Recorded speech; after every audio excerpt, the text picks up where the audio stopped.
Nagycsütörtöki ájutatunk alapigéjét Máté evangéliumából, a 26. fejezetből olvasom, a 17. verstől. A kovásztalan kenyerek első napján odamentek a tanítványok Jézushoz, és megkérdezték tőle: hol akarod megenni a húsvéti vacsorát? Hol készítsük el? Ő ezt válaszolta: menjetek a városba, ahhoz a bizonyos emberhez, és mondjátok neki: a mester üzeni, az én időm közel van, nálad tartom meg a húsvéti vacsorát tanítványaimmal. A tanítványok úgy tettek, amint Jézus parancsolta nekik, és elkészítették a húsvéti vacsorát. Amikor este lett, asztalhoz telepedett a 12 tanítvánnyal. Amen. Mindannyian készülünk az ünnepre. Mivel nagypéntek már munkaszüneti napnak számít, ezért az azt megelőző nap, a mai nap teljes mértékben már az előkészületekről szól, hasonlóan az evangéliumban hallottakhoz.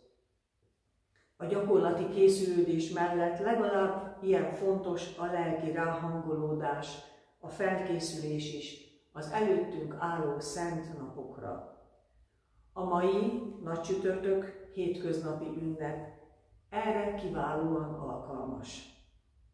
Az evangéliumok arról tudósítanak, hogy Jézus alávetette magát a törvény rendelkezéseinek, és tanítványai természetesnek tartják, hogy ő is elkölti velük együtt a húsvéti bárányt.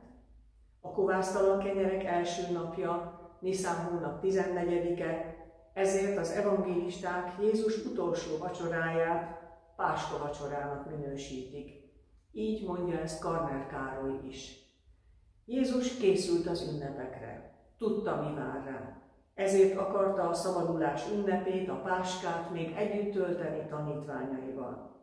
Emlékeztetni akarta őket a régi szövetségre, Isten szeretetére, szabadító hatalmára, hogy majd megértsék az új szövetség nagyszerű voltát, amelyet ő fog kötni az Atyával az egész világért. A szövetséget Noénál és Ábrahámnál, valamint a Sínai hegyen is a vér pecsételte meg. Az áldozati bárány vére jelképezte, hogy milyen súlyos dolog a bűn, és mit jelent szabadulni attól.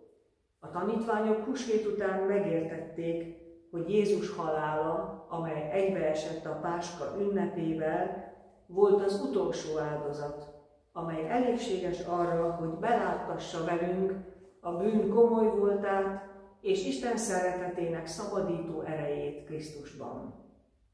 Krisztus teste lesz az élet kenyere, az ő vére lesz az örök élet itala minden benne bízó számára.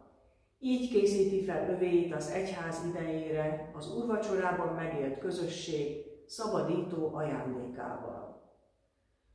A közös előkészület folytatódik a Gecsemáné kertben, ahol Jézus imádságban erőt kér az Atyától elviselni a ráváró testi és lelki kínokat. Az imádságba bevonja az övéit is. Ők azonban kudarcot vallanak. A lélek kész, de a test erőtelen. Azóta is hányszor éli meg ezt a helyzetet az egyház, és a test fegyelmezetlensége, gyengesége, elbukása, milyen sok botrány forrása napjainkban. Ahogy Jézus tudta, mi vár rá és készült erre, így nekünk is tudatosítani kell, hogy a gyülekezettel való együttlét, az úrvacsorai közösség a legjobb készülés nagypéntek drámájának befogadására és húsvét örömének megélésére.